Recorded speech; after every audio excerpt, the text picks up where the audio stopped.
Dan kecenderungan kudeta partai itu sekarang bukan hanya dari internal, Hmm. tapi eksternal juga. Kejadian Demokrat ini bisa berlaku bagi partai-partai politik Iya, yang iya, lain yang saya sebut harus hati-hati. iya. Karena tiba-tiba ada orang yang berbaju partai dan merasa berhak itu mengambil alih partai politik. Hmm. Ya inilah politik kita yang Abang sebut tadi, serba kemungkinan. Iya, saya kira begini, ini karena orang sudah tidak punya etika lagi ya, etika politik, etika hukum apalagi, itu semuanya dilanggar. Yang penting pragmatisme aja. Saya mau ambil ini, saya lakukan gitu kan. Ini bahaya kalau seperti ini. Etika politik itu hanya indah didiskusikan di ruang kelas, Bang. Ah. Hanya nyaman kita baca di teks-teks buku politik. Hmm. Karena pada level praktiknya, ya etika itu ya dibuang ke tong sampah. Yang ada adalah mengkapitalisasi sumber daya ekonomi dan politiknya, menguasai partai, ikut pemilu, menang, jadi menteri. Selesai. Kan itu Saya saja. itu, makanya kalau artinya kemuliaan politik itu jadi hilang.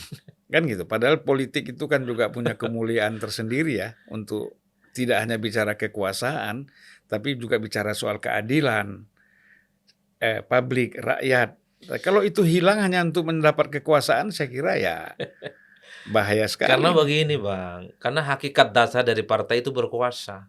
Partai itu bukan majelis taklim yang ingin masuk surga. Udah itu aja kuncinya. Dan di Indonesia saat ini partai politik itu adalah satu-satunya instrumen ya, di mana semua jabatan politik, semua jabatan publik bisa dikendalikan. Jangankan yang formal-formal, contoh presiden harus dari partai, dewan dari partai gitu ya, kepala daerah dari partai sekalipun ada calon Mahkamah perseorangan. Konstitusi. Iya, peminatnya sepi ya kalau calon Mahkamah Konstitusi. Kalau ingin jadi komisioner KPU di Komisi 2, mau jadi pimpinan KPK Komisi 3, mau jadi auditor BPK Komisi 10, apa yang tidak KPPU diintervensi? Komisi 6. Betul, cukup powerful. Inilah Iya. yang kemudian bisa menjelaskan kenapa begitu banyak orang yang tertarik merebut partai politik, entah dari dalam ataupun dari luar.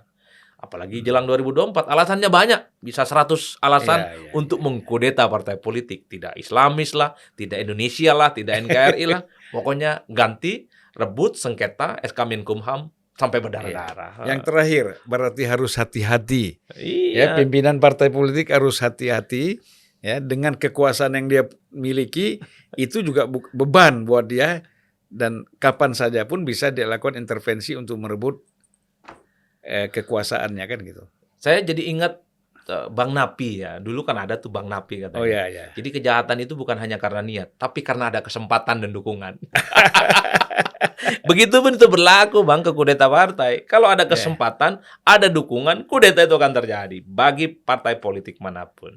Jadi apa, multipartai ini masih perlu kita pertahankan nggak? Ya memang partai ini instrumen untuk meraih kekuasaan. Semakin banyak partai, semakin banyak perkelahian. Dan hakikat dasar partai itu memang berkonflik dan berkelahi, Bang. Makanya di sekian banyak fungsi dari partai politik itu adalah agregasi kepentingan partai. Kepala-kepala orang itu dipertemukan. Cuman kalau kepala yang berbeda-beda ini nggak ketemu, pasti ribut dan konflik. Problemnya adalah ada yang nekat berani konflik sampai tuntas, ataukah seperti Pak Soeharto, konflik, salaman, ya kalau bisa cari aman masing-masing. Minimal posisi menterinya nggak dicopot lah. Gitu. Kan itu saja konfliknya. Ya, apa yang perlu dilakukan oleh partai politik ini ya, pertama mereka harus dipercaya oleh publik, kemudian mereka harus ya tidak seperti apa yang digambarkan tadi lah ya. Kira-kira apa yang perlu dilakukan? Ya, partai hati-hatilah. Kudeta mengkudeta itu adalah semacam kutukan turun-menurun ya. Biasanya terutama jelang pemilu itu selalu ada letupan-letupannya. Bahkan kecenderungan kudeta partai sekarang bukan dari dalam. Bahkan ada fenomena dari luar kan begitu. Seperti yang terjadi pada Demokrat. Yang kedua, ya tentu saja partai ini sudah harus kembali ke hitohnya. Partai itu ya menyapa rakyat jangan 5 tahun sekali dong. Tapi dia day to day harus kerja secara politik ya. Selami kesulitan rakyat. Kalau kesulitan ekonomi, tentang lapangan pekerjaan ya bantulah mereka mendapatkan akses itu semua. Tanpa itu semua ya partai politik itu ya hanya ada di Menara Gading. Dan selalu akan dibully. Karena kalau kita melihat data-data survei, kan tingkat kepercayaan publik ke partai itu rendah, Bang. 11-12 dengan DPR paling rendah. Padahal kita tahu partai itu adalah satu-satunya lembaga, instrumen yang saat ini cukup powerful, Bang.